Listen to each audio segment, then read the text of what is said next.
मैं अधिकारियों से निवेदन करूंगा तीनों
श्रीमान मुरारीलाल जी कौरवंशी जी को वे मंच पर आए और पधारे हुए अतिथियों का परिचय करें। माँ भारती माँ सारनी की चरणों में कोटि से नमन।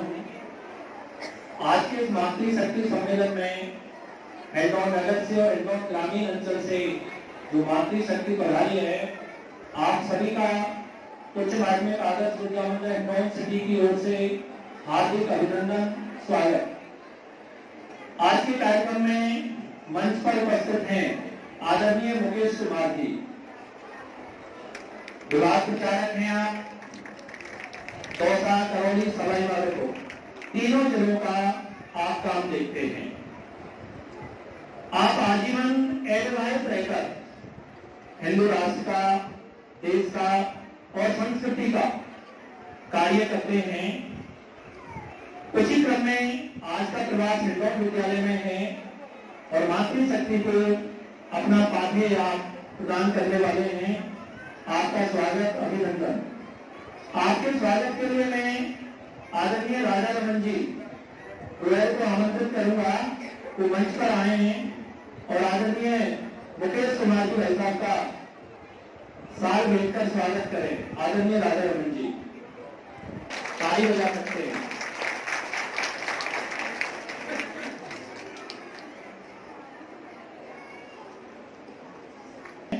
आपका भी स्वागत, अभिनंदन। आपके स्वागत के लिए मैं श्रीमती मीरा जी को आमंत्रित करूंगा कि आप मीरा जी का स्वागत करें।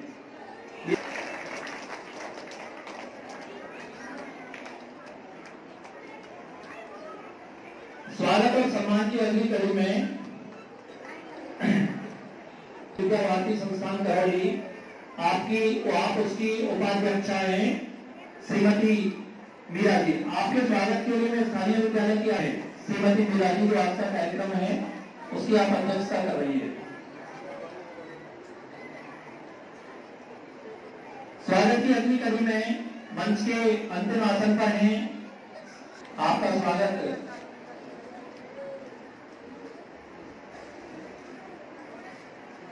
प्रियंका कर रहे स्वागत पढ़ते हैं।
लगाई है। दीवाने झूम के चल, मस्ताने झूम के चल, दीवाने झूम के चल, मस्ताने झूम के चल, बढ़ता चल, तू बढ़ता चल, तू बढ़ता चल। आज देश की मिट्टी ने दिल से हमको ललकारा है। और विभिन्न क्षेत्रों में पहले भी पुरस्कार प्राप्त किए हैं। जैसे बालिका शिक्षा फाउंडेशन है, तो मैं प्रधानाचार्य से निवेदन करूंगा कि पुरस्कार वितरण हेतु मंच पर आए तो पुरस्कारों की घोषणा करें। श्रीमान मुरारलाल। जिला शिक्षक प्रशिक्षण संस्थान डाइट, जिसको शॉर्ट में बोलते हैं, उसके द्वारा पूरे राजस्थान में 8वीं बोर्ड की परीक्षा आयोजित होती है। प्रत्येक जिले में डाइट लेता है उसको। 8वीं बोर्ड की परीक्षा में जिले में जितने भी स्कूल शामिल होते हैं, उन सब में करौली जिले से प्रथम स्थान अपने विद्यालय की बालिका का रहा है। बहन निशा मीना, जिससे 600 में से 590 अंक प्राप्त करके जिले में जितने भी इंग्लिश मीडियम है, हिंदी मीडियम है, अन्य कोई भी स्कूल चलता है, उसमें बहन निशा का प्रथम स्थान है। गवर्नमेंट का एक प्रकोष्ठ है बालिका शिक्षा फाउंडेशन। उस बालिका शिक्षा फाउंडेशन की ओर से ऐसे भैया बहनों को और भैयाओं को सबको 40,000 रुपए का नगद पुरस्कार दिया जाता है। उसी क्रम में स्थानीय विद्यालय की बहन निशा मीना, पुत्री श्री कैलाश लाल जी मीना ने एससी वर्ग में भी पहला स्थान प्राप्त किया है और सारी कैटेगरियों में भी बहन का प्रथम स्थान रहा है। वर्ग में बहन नेहा, पुत्री श्री राजू लाल जी, बहन नेहा आएंगी और एक बार ताली बजा सकते हैं बहन के सम्मान में। पुरस्कारों की कड़ी में इसमें हमारी 80 बहनों ने कलश सजाए, विद्यालय से लाकर कलश दिए, कलशों पर कुछ कार्य किया। ऐसी 3 बहनें जिनके कलश बहुत अच्छे थे, सजाए तो सभी ने बहुत अच्छे थे, उसमें से निर्णय करने की स्थिति वो भी बहुत कठिन थी, तो उसमें प्रथम विजेता रही बहन गरिमा महल, पुत्री श्री कमल सिंह की मीना। बहन गरिमा है तो मंच पर आए। और तृतीय स्थान पर बहन खुशी शर्मा, पुत्री श्री अजय कुमार जी शर्मा।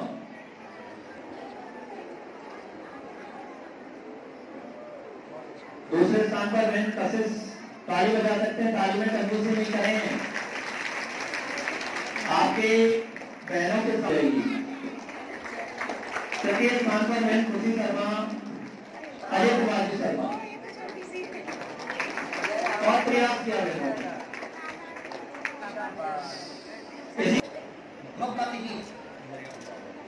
मुख्य अतिथि श्रीमती अनुराधा जी को मंच पर आमंत्रित करूंगा।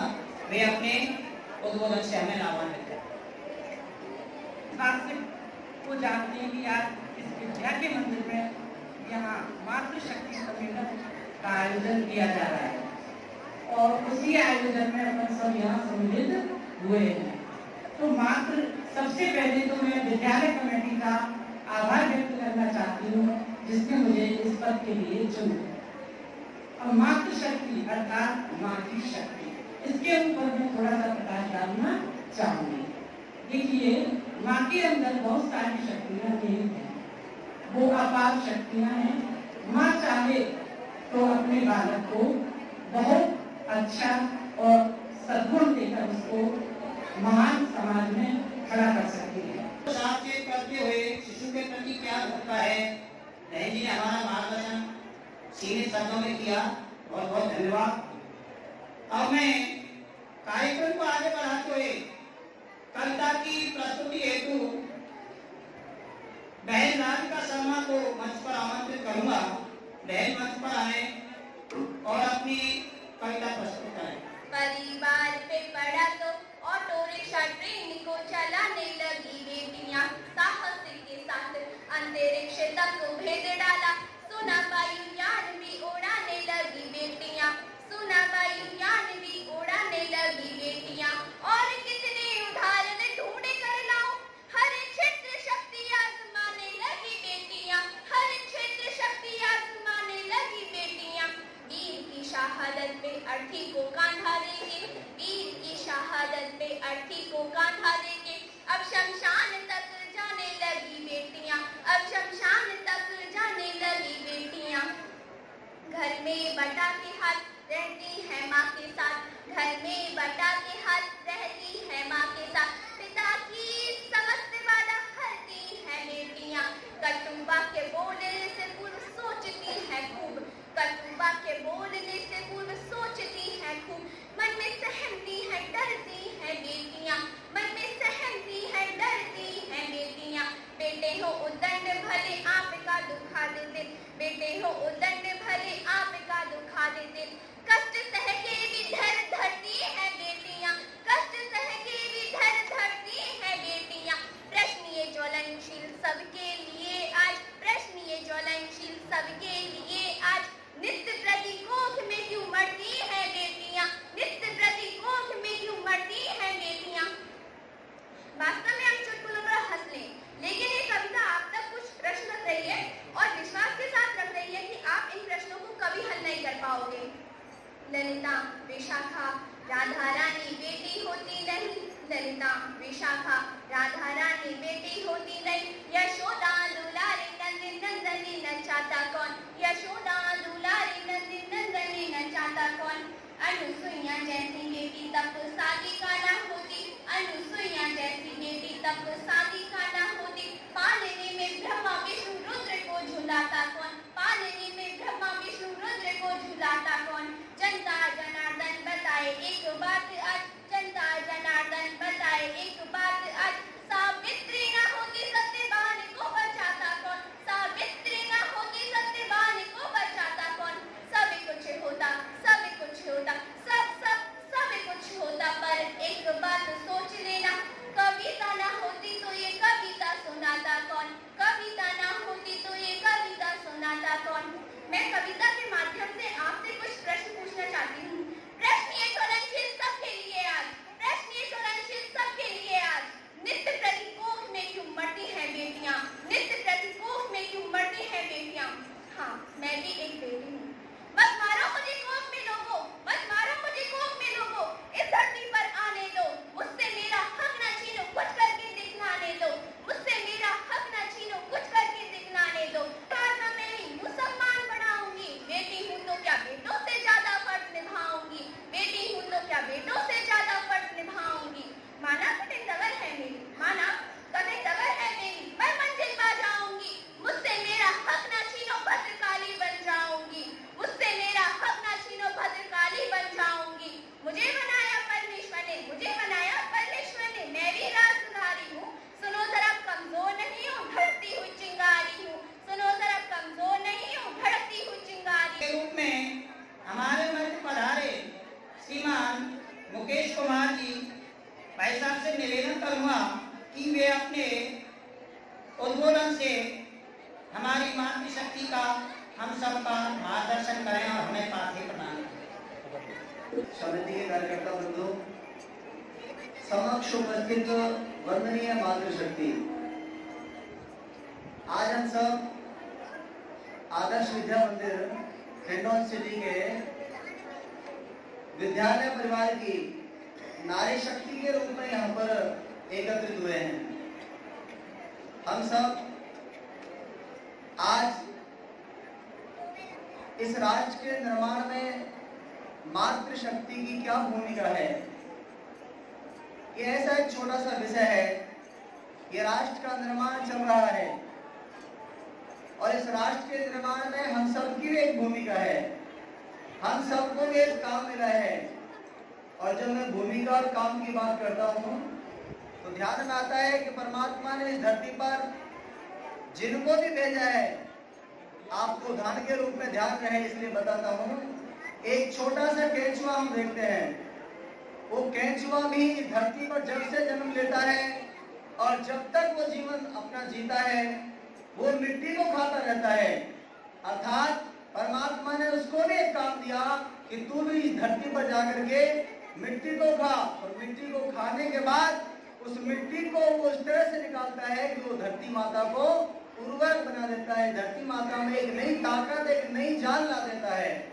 और इसलिए हम सब माताओं बहनों को अपने स्वयं की भूमिका के बारे में आदरणीय वैद्य ने आप सबको एक प्रेरणादायी कथा से अवगत कराया कि किस तरह से ये जो बल्ब आप चमकता हुआ देख रहे हो ना, इस बल्ब का निर्माण करने वाला वो थॉमस अल्वा एडिसन, वो बचपन में अपनी माँ के द्वारा जब विद्यालय में भेजा गया तो उसके विद्यालय के गुरुजनों ने कहा था कि बालक सबसे मंदबुद्धि है, कुछ नहीं पढ़ सकता है। ये कहानी में सुना आप लोगों ने। लेकिन एक माँ होती है, माँ का स्वयं का जब संकल्प करता है, माँ जब स्वयं सामर्थ्य के हुंकार भर करके देती है, माँ जब स्वयं ठान लेती है, तो एक विद्यालय के गुरुजनों ने अपने बच्चे को, जिसको नारायण कह करके, मंदबुद्धि कह करके, उसको नकारा कह करके प्रमाण पत्र लिख करके उसके हाथ में थमाया था और उस बच्चे ने उस पर्ची को अपनी माँ को दिखाया। माँ के अंदर का कलेजा बढ़ गया कि उसके कलेजे के टुकड़े को नारायण निकम्मा मंदबुद्धि कहा है और अब ये कहीं पढ़ नहीं सकता है, कोई पढ़ा नहीं सकता है, हम नहीं पढ़ा सकते। लेकिन एक माँ ने जब संकल्प किया तो समाज की नजरों में, विद्यालय परिवार की नजरों में एक नालायक, एक नकारा, एक निकम्मे बच्चे को माँ ने अपनी गोद में लोरियां सुना करके, माँ ने अपने प्रवचनों के माध्यम से ज्ञान की गंगा बहा करके उसी बालक को, जिसको समाज ने मंदबुद्धि कहा था, बोलो सब क्या बना दिया कि देश का महान वैज्ञानिक, जिसने हम सबके जीवन में अंधेरे से उजाला करने के लिए इस बल्ब का निर्माण किया। ये माँ, अभी हम यहाँ पर आए, मंच पर तो एक जला हुआ दीपक था और एक दूसरा बुझा हुआ दीपक था। कार्यक्रम की शुरुआत के लिए मुझे दीपक को जलाना था, दीप प्रज्वलन हमको करना था, ये दूसरे दीपक को जला सकता है। यहाँ जो आचार्य बंधु हैं, ऐसी माताएं बहनें हैं जो आचार्य के रूप में अपना कर्तव्य निभा रही है, मैं समझता हूँ वो अपने जीवन रूपी दीपक को जला करके आपके कुल दीपकों के अंदर वो रोशनी का प्रस्फुटन कर रही है, उनके अंदर दीप प्रज्वलन करके अपने कर्तव्य को निभा रही है। इनके हाथों में आपका लाडला, आपकी नानी, ये भारत के भविष्य, ये 6 घंटे मात्र रहते हैं। लेकिन 6 घंटों में, जैसा उन्होंने बताया भी आपको, इस राजस्थान बोर्ड की जो जिले की मेरिट होती है 8वीं की, उसमें भी यहाँ का बच्चा ये प्रथम आता है कि यहाँ का नहीं, संपूर्ण राजस्थान का नहीं, ये विद्या भारती के विद्यालय प्रदेश में चल रहे हैं। ये आधुनिक शिक्षा जो निर्धारित पाठ्यक्रम है, उसमें तो अपने बच्चों को हम श्रेष्ठतम ज्ञान देते ही हैं, लेकिन श्रेष्ठतम ज्ञान के अलावा जिस ज्ञान की लालसा, जिस ज्ञान की पिपासा, जिस ज्ञान के लिए हर माँ का दिल पसीजता है, हर पुरुष कहता है कि मेरा लाडला, मेरी लाडली ऐसी बननी चाहिए, वो जैसी बननी चाहिए, हम उसको संस्कार कहते हैं। ऐसे संस्कारों के लिए सब तड़पते हैं, सबकी इच्छा है। ऐसे आपके सबके कुल दीपकों के जीवन में संस्कार का दीप और दीप में उस तेल को डालने का काम ये विद्या भारती कर रही है। इस कर्तव्य में आप सब सहभागी हैं, आप सबका लाडला लाडली यहाँ पर रहा है, ये आपका भी भाग्य है और उसका भी परम सौभाग्य है। लेकिन मैं आप सबसे दूसरी बात कहता हूँ, ये सब अपना कर्तव्य निभा रहे हैं और आप सबके हाथों में 18 घंटे बच्चा रहता है, 18 घंटे लाडला लाडली आपके हाथों में खेलता है। हम भी चाहते हैं कि हमारा बच्चा अच्छा बनना चाहिए, ये पढ़ने में भी होशियार हो, ये संस्कारों में भी अच्छा बने, ये आप जो कहते हो वैसा बने, ये भी सब चाहते हैं, आप भी सब चाहते हो। समाज भी चाहता है कि समाज में कोई लुटेरा ना रहे, समाज में कोई व्यवसायी ना बने, समाज में माताएं मेरे जब निकले तो सर उठा करके जहाँ जाना है वहाँ सुरक्षित जाकर के वापस आ सके। समाज फिर से जैसा श्रेष्ठ देव तुल्य समाज था, ऐसा देव तुल्य समाज तो आपके लाडलों से, आपसे और समाज के बंधुओं से बनता है। ऐसा समाज सब चाहते हैं, हमारा बच्चा संस्कारवान बने, सब चाहते हैं, लेकिन दुर्भाग्य से हम सबकी आंखों में आंसू आते हैं और इस इच्छा को पूर्ण करने का दायित्व, कर्तव्य जिन माताओं बहनों के हाथों में है, मैं केवल मात्र अपना कर्तव्य बोध करा रहा हूँ आप सबको। एक कहानी मेरे को याद आती है, हम सब ने कहानी सुनी है, नए सुबह से सुनना, उसको जाकर के स्मरण करना कि उस कहानी में हम भी कहीं अपनी भूमिका में है क्या। एक माँ अपने लाडले को लेकर के गुरु जी के पास जाती है, सन्यासी बाबा के पास जाती है कि मेरा बेटा गुड़ खाता है, गुड़ खाने से इसके पेट में कीड़े पड़ चुके हैं, ये कमजोर होता जा रहा है, आप अपने आशीर्वाद का हाथ इसके सर पर रखिए, कि बेटा गुड़ मत खाया कर, तो ये गुड़ नहीं खाएगा, और ये गुड़ नहीं खाएगा तो स्वस्थ हो जाएगा, फिर से मेरा लाडला जैसा मैं चाहती हूँ वैसा बन जाएगा। उस बाबा जी ने कहा कि अभी तो नहीं कह सकता, आप 1 महीने बाद आना, 1 महीने बाद आना, आप इसको आशीर्वाद दूंगा, आपको भी आशीर्वाद दूंगा। वो माँ बड़ा भारी मन लेकर के, क्योंकि कई किलोमीटर दूर से चल करके आई थी, पहले जमाने में साधन नहीं हुआ करते थे, वो पैदल पैदल कई कोस चल करके आई थी। माँ बड़ा भारी मन लेकर के वापस चले गई। 1 महीने बाद, 1 साल जैसा गुजरा उसका 1 महीना, वापस जब लौट करके आती है तो संत बाबा से कहती है, बाबा मेरा बेटा है, गुड़ खाता है, आज इसको कृपा करके आशीर्वाद दीजिए। संत ने अपना हाथ उठाया और हाथ उठाकर उस बच्चे के सर पर रखा और कहा, बेटा गुड़ मत खाया कर। इतना कहा था मात्र, लेकिन कहने के बाद कहा कि माँ आपका काम हो गया, आप जा सकती हो। माँ ने उस बच्चे को भेज दिया बाहर और गुस्से में लाल पीली होकर के, माताओं को गुस्सा बहुत जल्दी आता है, लेकिन माताओं को गुस्सा बहुत जल्दी शांत हो जाता है। माताओं को गुस्सा आया और कहा कि तुमने 1 महीने का समय दिया, मैं इतनी दूर से चल करके आई, इतनी दूर वापस करके गई, फिर वापस लौट के आई हूँ। जब तुमको ये वाक्य ही बोलना था कि बेटा गुड़ मत खाया कर, तो उस दिन ही बोल सकते थे इतनी तो बात। ये संत की आंखों में आंसू आ गए और यहाँ बैठी सब माताएं बहनें, यहाँ बैठे सभी कार्यकर्ता बंधु उस संत की भूमिका में है। वो संत की आंखों में आंसू क्यों आए थे? वो संत बाबा कहता है कि माँ मैंने उस दिन इसलिए नहीं कहा क्योंकि इससे पहले तो मैं खुद भी गुड़ खाता था, जो मैं स्वयं नहीं कर सकता, इसको नहीं कह सकता था। आज मैंने 1 महीने की तपस्या में स्वयं को सिद्ध कर लिया कि मैं नहीं गुड़ खाऊंगा, और अब मैं नहीं गुड़ खाता, इसलिए मैंने आशीर्वाद किया है कि जाओ तुम्हारा बच्चा गुड़ नहीं खाएगा। हम 6 साल अपने बच्चों को चाहते हैं। एक बार वंदनीय मातृशक्ति को मैं प्रणाम करते हुए आशीर्वाद चाहता हूँ आप सबका इस समाज के लिए। अपना हाथ उठा के जोर से बोलना, जैसा हम अपने बच्चों को, हम अपने बेटे बेटियों को चाहते हैं, बोलो वैसे स्वयं है क्या? जोर से बोलो भारत माता की। ये अपने अंदर जाकर के देखने का अवसर है। जैसा समाज हम चाहते हैं, जैसी बेटी जैसा बेटा, हमारी बेटी को जाकर